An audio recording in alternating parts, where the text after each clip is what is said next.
Fazer contato com o economista e professor da Universidade Federal do Rio de Janeiro, João Sixu. Bom dia, Sixu. Bom dia, ouvinte. Ontem nós tivemos a notícia de que a equipe econômica de Paulo Guedes, do governo de Jair Bolsonaro, prepara algumas medidas, né, que entre elas, inclusive, a gente tem aí a capitalização da Previdência, algo que já foi negado, foi rejeitado na proposta de reforma que foi aprovada no ano passado, mas parece que vai voltar à pauta. Assim também como o imposto sobre transações digitais e o incentivo à contratação por hora e não mais na forma da remuneração mensal. Como é que você vê essas iniciativas aí que estão sendo elaboradas pela equipe econômica de Paulo Guedes, Sixu? Olha, essa proposta de privatização, porque na verdade é isso, da Previdência Social é muito ruim, porque na verdade a Previdência Social precisa ter uma garantia estatal, uma garantia bem fundamentada, uma garantia de vida longa, porque por definição essa é uma atividade de permanência, ou seja, ninguém pode entrar num sistema de previdência esperando que ele um dia possa quebrar, desaparecer ou mesmo se enfraquecer de forma demasiada. Então o que essa proposta que ela faz, na verdade, é transferir a responsabilidade pela administração dos fundos para o setor privado. E o setor privado, numa economia capitalista, como nós sabemos, ele pode ter sucesso ou pode ter insucesso. Agora, a previdência de cada cidadão brasileiro não pode estar sujeita à mesma lógica, a lógica de dar certo ou não dar certo. Nós vivemos para ter segurança ao longo das nossas vidas e não sermos vulneráveis. Então, essa é uma proposta que tem um fundo, eu diria, filosófico e ético condenável. Condenável. Tem alguns segmentos que não podemos submeter ao setor privado, como a previdência social. Outro, por exemplo, saúde. Saúde não poderia ser objeto de lucro ou de instabilidade do setor privado, porque a saúde de uma pessoa não pode estar sujeita à sua possibilidade de poder pagar ou não pagar, ou de o setor privado poder oferecer ou não oferecer um determinado serviço. Então eu acho condenável e muito arriscado para o cidadão ter uma previdência pública administrada pelo setor privado. E é um modelo que já foi rejeitado não só aqui no Brasil, mas onde a experiência foi implantada, como no Chile, que a gente viu a catástrofe social que o regime de capitalização na Previdência Social acabou gerando. Ou seja, é algo que a gente pode até dizer que é anticientífico, já que vai no sentido contrário das experiências já postas em prática em outros países, Sixu. Exatamente. Nós temos que, quando tomarmos decisões, temos que levar em conta vários aspectos. Um deles é esse que você está mencionando. Tem que se levar em conta também a experiência, a história da proposta. E nesse caso a proposta já foi rejeitada pela experiência. Então, nós vamos aqui aplicar um experimento que ele já foi testado e seu resultado não foi positivo, foi negativo. Então, eu acho que essa é uma questão importante também.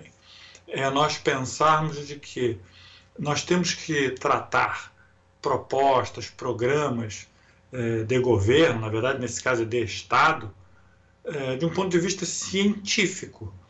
O que eu quero dizer com isso? Eu quero dizer o seguinte: nós temos que testar, sem nenhuma ideologia, testar e saber se aquele experimento dá certo ou errado.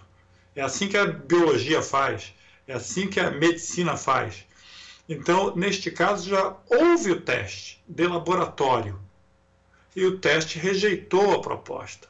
Então, aqui não pode caber nenhuma avaliação ideológica, tem que caber a avaliação da ciência e da eficiência.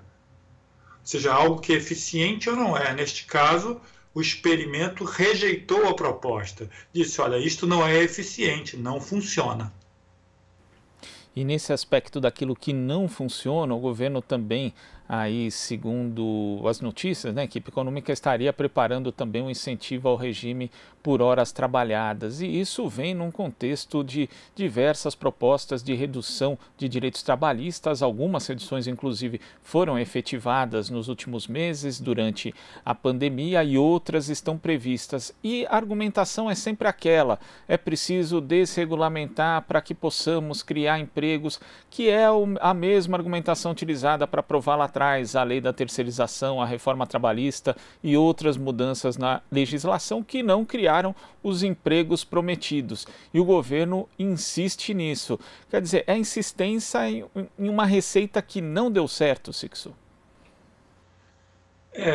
Eu penso aqui que essa ideia de desregulamentar cada vez mais as relações trabalhistas não tem dado resultado, né? Olha, a reforma trabalhista do ano de 2017, né, não deu resultado algum. Diziam que iam criar um desastre. 2019 foi outro desastre. Agora, o desastre de 2020 pode ser atribuído à pandemia a partir do final do primeiro trimestre. Mas a questão mais fundamental é a seguinte: esse pessoal aí, eles enxergam o trabalhador como custo.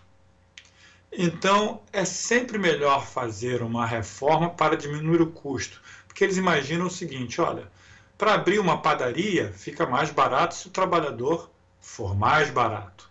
E aí seguem esse caminho. Mas só que eles têm que lembrar que trabalhador, por um lado, é custo, é verdade, mas, por outro lado, trabalhador é demanda. Também o trabalhador vai à padaria consumir. E se ele ganha menos, ele vai consumir menos. Então, esta ideia tem se mostrado que ela tem tido muito mais efeito negativo sobre a demanda do que efeito positivo sobre o custo, sobre a oferta. Então, quando os salários são reduzidos, custos trabalhistas são reduzidos, é verdade, fica mais fácil contratar, mas é verdade também que fica mais difícil vender.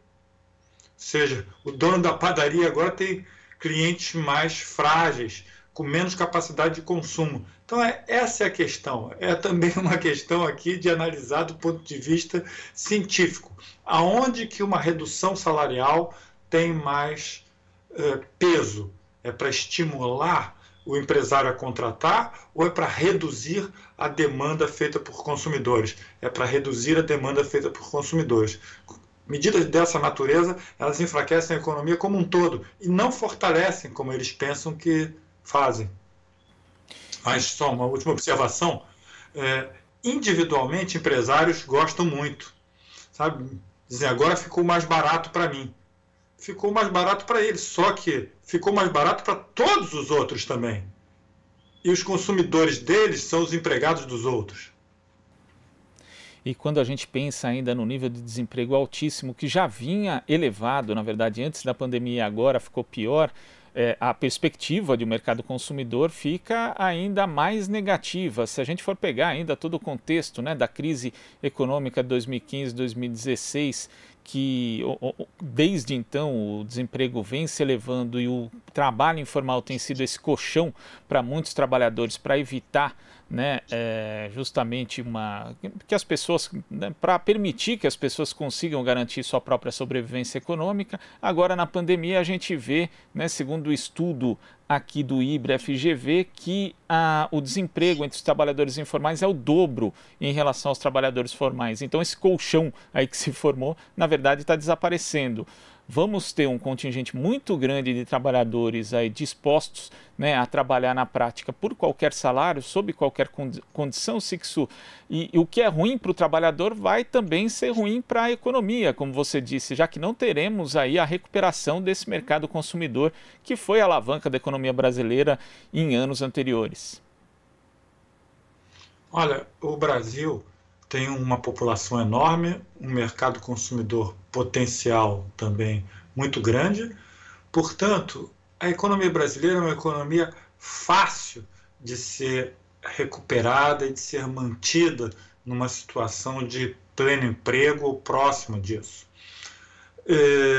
E no caso brasileiro, por exemplo, como há muitos desempregados ou subempregados, uma mera reativação, ainda que inicial, da economia já causaria um grande impacto positivo.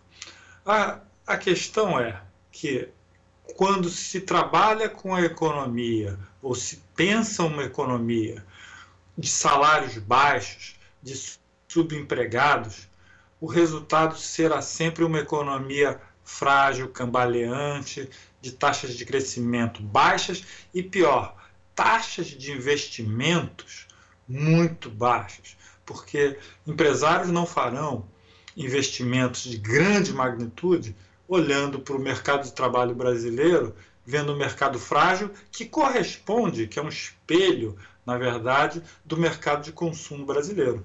Então, para fortalecer o mercado de consumo brasileiro, nós precisamos ter um mercado de trabalho muito mais forte. Então, sem fazer essa relação entre mercado de trabalho e mercado de consumo, é impossível se pensar numa economia pujante, forte, com taxas de crescimento do investimento empresarial elevadas. Agora, dentro desse contexto em que a economia brasileira, que já vinha mal, já vinha estagnada, ficou ainda pior nesse período da pandemia, você acha que é necessário discutir, dentro desse contexto justamente da recuperação de um mercado consumidor dentro do país, o estabelecimento de uma renda básica permanente? Olha, eu gosto da ideia de renda básica. Entretanto, eu acho que tem um programa que deve vir antes do programa de renda básica, que é o programa de geração de emprego para todos. Assim, todos devem ter direito ao trabalho e à renda. Nós não podemos cair neste raciocínio, que é raciocínio do governo, que é um raciocínio, inclusive, da ideia neoliberal, que é pensar o seguinte: olha, há muitas pessoas desqualificadas, a economia hoje é uma economia de serviços, de alta tecnologia, então tem gente que não vai trabalhar mesmo, e essa gente precisa então de uma renda básica para ir sobrevivendo aos trancos e barrancos na economia. Então, esse tipo de arquitetura de renda básica não vejo com muita simpatia.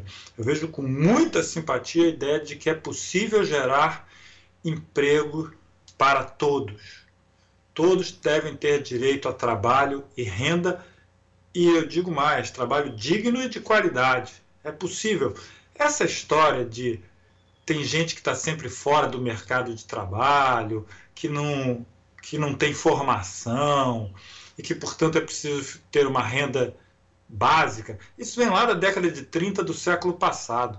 Quando nós estávamos na Grande Depressão, a conversa era a mesma. Olha, tem gente que nunca vai entrar no mercado de trabalho e tem gente que vai ficar dentro porque soube estudar, se qualificar, etc.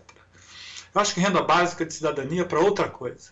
Renda básica de cidadania é o seguinte: depois de gerarmos, ou em paralelo a um programa de geração de emprego para todos, realmente existem trabalhadores que não se adaptam ao mercado de trabalho. Realmente existe isso. Existe gente que não consegue trabalhar, assim como tem gente que não consegue estudar e só consegue fazer atividade artística, por exemplo. Isso é do ser humano, nós temos que respeitar as individualidades. E para esses indivíduos que não se adaptam à atividade do trabalho formal, como a economia exige, eu acho que deve ter renda básica de cidadania. Mas eu diria que o programa do Brasil tem que ser geração de emprego e renda para todos. Tá certo, Sixu. Muito obrigado pela sua participação aqui no Jornal Brasil Atual e até a próxima. Eu que agradeço. Um abraço a todos. Conversamos aqui com o economista e professor da Universidade Federal do Rio de Janeiro, João Sixu. Aqui você ouve as notícias que os outros não dão. Jornal Brasil Atual.